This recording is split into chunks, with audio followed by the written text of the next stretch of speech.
यार, सूरजपुर एकदम शांत गांव था। समझो अपनी ही दुनिया में मस्त। खेती बाड़ी, भाईचारा, सब बढ़िया चल रहा था। बस एक चीज की कमी थी, ढंग का अस्पताल। छोटी मोटी तबीयत भी खराब हो जाए तो शहर की दौड़ लगानी पड़ती थी। टाइम भी वेस्ट, पैसा भी। कई बार तो इलाज मिलते मिलते सीन बिगड़ जाता था। वहीं रहता था रमेश, पढ़ा लिखा लड़का। शहर से मेडिकल करके लौटा था। उसका सपना था कि अपने गांव में रहकर लोगों की सेवा करे। जब उसने गांव में अस्पताल की किल्लत देखी तो उसका मन कचोटने लगा। गांव के बुढ़ों और पंचों से बात की। बोला कि गांव में अपना अस्पताल होना चाहिए। शुरू में लोगों को थोड़ी शंका हुई। गांव में अस्पताल खोलना कोई बच्चों का खेल तो था नहीं। पैसा चाहिए, जगह चाहिए और सबसे बड़ी बात, लोगों का भरोसा जीतना था। गांव के कुछ चौधरी टाइप लोग भी खिलाफ थे, क्योंकि उनका शहर के अस्पतालों से सेटिंग वेटिंग थी, कमीशन खाते थे। पर रमेश कहां मानने वाला था। घर घर जाकर लोगों को समझाया कि अस्पताल कितना जरूरी है। अपनी जेब से और दोस्तों से थोड़ा बहुत पैसा जोड़ा। गांव के कुछ जवान लड़के भी उसके साथ आ गए। जमीन वमीन ढूंढने में हेल्प करने लगे। काफी ढूंढ ढांड के बाद गांव के बाहर एक पुरानी टूटी फूटी बिल्डिंग मिली, जो कभी पंचायत घर हुआ करती थी। रमेश और उसके साथियों ने मिलकर उसकी साफ सफाई की और उसे अस्पताल जैसा बनाने में जुट गए। गांव वालों से चंदा मांगा, कुछ जरूरी मशीनें और दवाइयां खरीदी। धीरे धीरे लोगों को रमेश पर भरोसा होने लगा। सबने दिल खोलकर उसकी मदद की।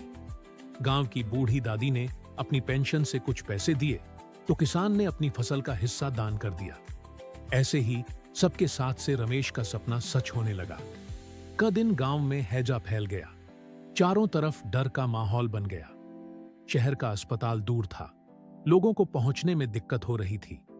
ऐसे में रमेश का जुगाड़ वाला अस्पताल ही उम्मीद की किरण बना। रमेश और उसके साथियों ने दिन रात मरीजों की सेवा की। कम सुविधाओं में भी उन्होंने जी जान लगा दिया और कई लोगों की जान बचाई। इस घटना के बाद तो गांव वालों का रमेश पर और भी ज्यादा भरोसा जम गया। उन्हें समझ आ गया कि अपना अस्पताल होना कितना जरूरी है।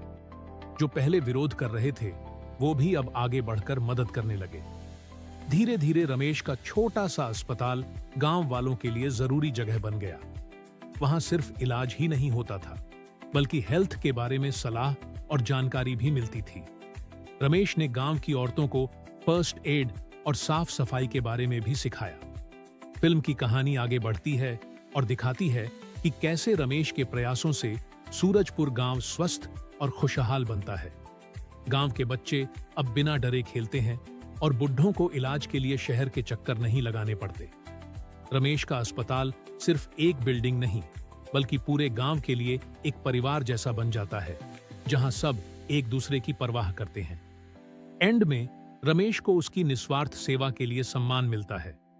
फिल्म यह मैसेज देती है कि अगर सच्ची सेवा और सब मिलकर काम करें तो हर मुश्किल को पार किया जा सकता है और एक अच्छा समाज बनाया जा सकता है।